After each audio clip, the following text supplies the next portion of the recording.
My dad's a retired cardiologist, so I grew up observing him and having him as my role model, I would say. My mom's father was a pediatrician as well, and so I think growing up I had some conception of possibly being a doctor, but was really just a kid, and then it kind of evolved to eventually going to medical school after getting interested in science and partly following in the footsteps, but also kind of leading my own path. We see kids that have orthopedic problems that may manifest looking like rheumatic disease, or kind of fever issues that have kind of immune basis.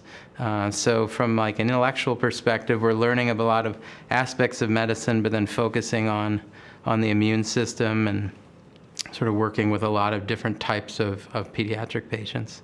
It's very important to try to understand and put the pieces together, but the very beginning to try to understand why they decided to come.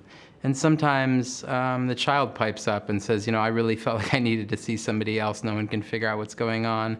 And from there, I can sort of get how they came, and then to actually learn the symptoms and the presentation.